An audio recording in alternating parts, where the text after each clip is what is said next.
apalagi gubernur yang sekarang. Nah, nggak tahu dah tuh urusannya. Hati-hati aja Jawa Barat jadi kabupaten atau provinsi berhala, hati-hati. Ayo semuanya nih, hati-hati nih Jawa Barat, Jawa Barat, Jawa Barat. Bu, mana ibu-ibu? Bu, angkat tangannya bu. Hati-hati, ini di Jawa Barat ini sedang ada ala khatarin azim, sedang ada bahaya besar. Pengalaman di Purwakarta bagaimana saya dan kawan-kawan, para kiai, para ulama di Purwakarta, saudara, melawan habis-habisan agar Purwakarta tidak dijadikan sebagai kota berhala, saudara.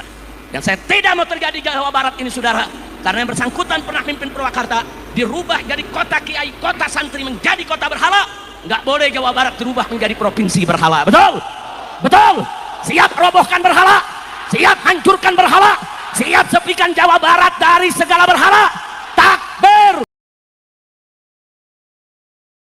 Saya rasa saya punya kewajiban untuk membagikan ini untuk warga Jawa Barat, bukan untuk si Rizik Syihab ya, karena dia tak mungkin sadar karena ada kepentingan politik dia dan kelompoknya yang sengaja didesain untuk bertentangan dengan apa yang selalu dilakukan dan diucapkan oleh Kang Deddy Mulyadi. Jadi lebih ke desain politik, bukan objektif melihat kebudayaan patung dan lain sebagainya. Kang Deddy Mulyadi menjawab persoalan berhala, patung yang dianggap menjadi berhala, kemudian kain poling itu yang terus digoreng sampai sekarang bahwa seolah-olah itu adalah proses Hinduisasi dan lain sebagainya. Tuntas Kang Deddy dijawab di sini. Dan satu lagi yang penting, beliau pertanyakan kenapa sih budaya yang kemudian dilahirkan dari leluhur kita selalu dipramingkan, dipertentangkan dengan ajaran agama Islam khususnya, padahal nilai-nilainya sama, termasuk Sunda Wiwitan, nilai-nilai kemanusiaannya khususnya ya, bukan urusan ketuhanannya, kemanusiaannya, bukan urusan akidahnya ya. Karena Sunda Wiwitan itu lebih ke ajaran, bukan agama, di pandangan Kang Deddy Mulyadi. Maka karena ini akan terus berlanjut gorengannya kepada Kang Deddy Mulyadi, maka sebelum ada digoreng lagi oleh pihak Rizik Syihab dan kawan-kawannya, maka kita harus paham dulu sama-sama apa konsep yang ada di kepala Kang Deddy Mulyadi tentang patung, tentang Sunda Wiwitan dan lain sebagainya. Agar apa? Ketika Rizik Syihab memprovokasi di wilayah Jawa Barat, warga Jawa Barat jangan sampai diam aja. Turunkan dia, jangan sampai membuat gaduh di Jawa Barat. Turunkan, bisa buat ceramah di mana gitu, ada kita yang mendengarkan, dan kita sudah mendengarkan penjelasan utuh dari Kang Deddy Mulyadi tentang konsep patung, kemudian Sunda Wiwitan dan lain sebagainya. Misal si Rizik Syihab masih tetap menggoreng, membentur-benturkan, turunkan dari atas mimbar, turunkan, dia hanya ingin membuat gaduh. Jadi pertanyaan saya adalah, kenapa setiap nilai-nilai kebudayaan masa lalu bangsa saya, orang Sunda atau orang Jawa, selalu dimusyrikan, selalu dibikin identitas bertentangan dengan agama? Letak bertentangannya di mana? Itu yang menjadi pertanyaan saya. Tetapi ajaran kebudayaan yang dibawa dari Timur Tengah itu kan juga banyak yang bukan dilahirkan pada zaman Nabi. Sebelum Nabi sudah ada. Nah, misalnya Pak Said Agil pernah menyampaikan dalam ceramahnya, masjid itu pakai menara. Menara itu dari munara.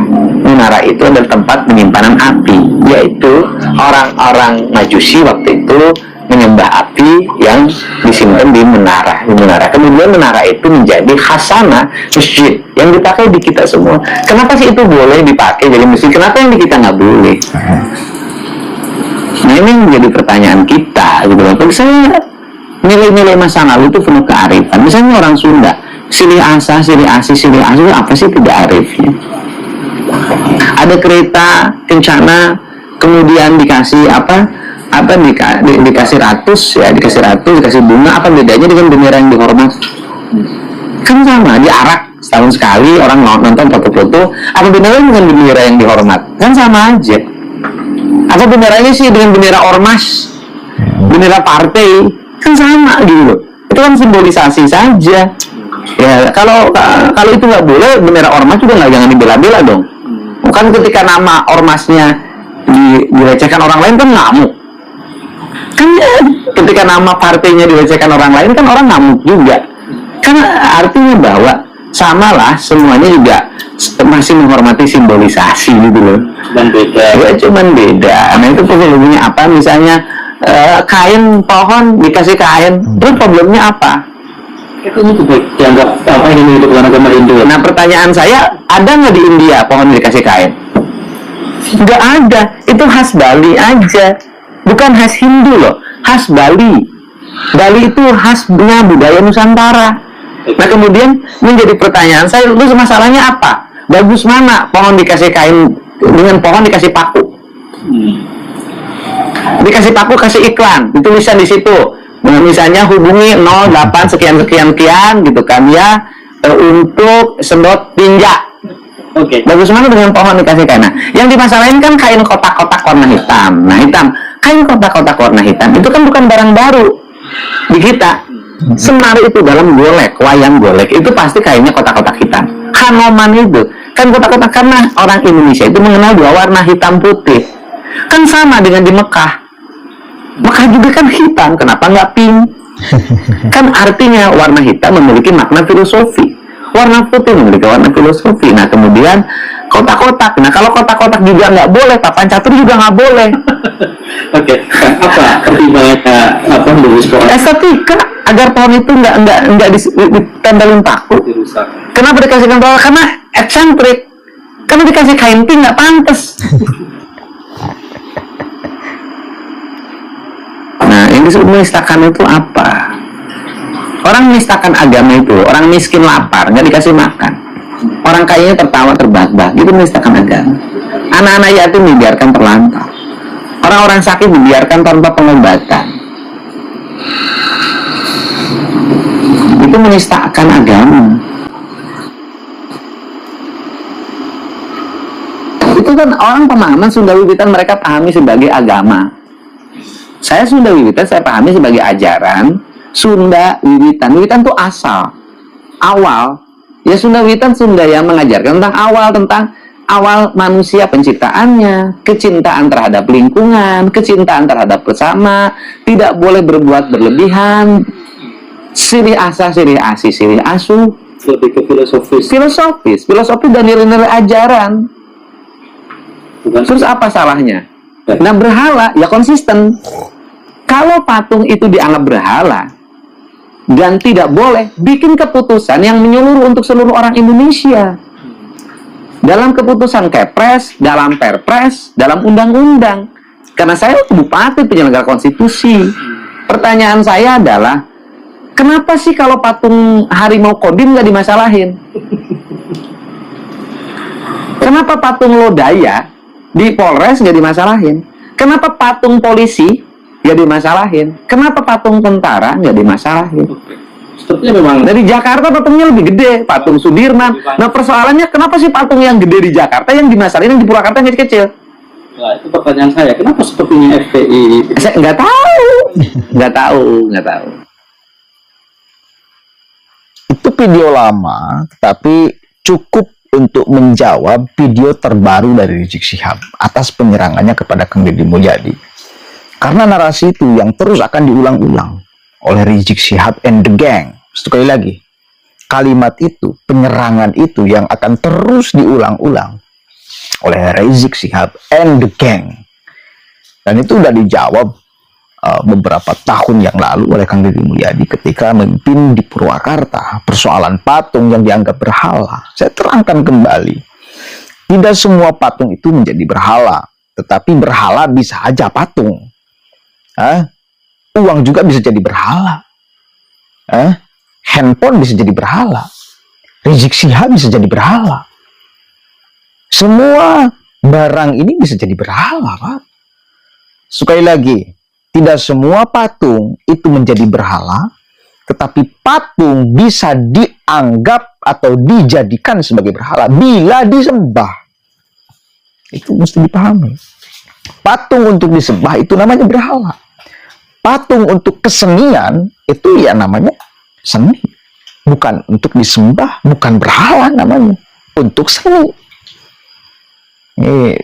Jangan sampai kita gagal paham persoalan ini. Di dalam hal ini juga Rizik sudah kelihatan sangat politis sekali melihat patung. Artinya dia akan terus mengulang narasi itu sebagai apa? Konfrontasi atas Kang Deddy Mulyadi. Desain politik lebih tepatnya. Udah kita katakan sebagai desain politik. Kebetulan sekarang Kang Deddy Mulyadi di dalam setiap apa yang dia lakukan itu mendapatkan afirmasi publik, mendapatkan dukungan publik. Kenapa? Karena terbukti patung yang dia buat di Purwakarta faktanya bukan untuk disembah.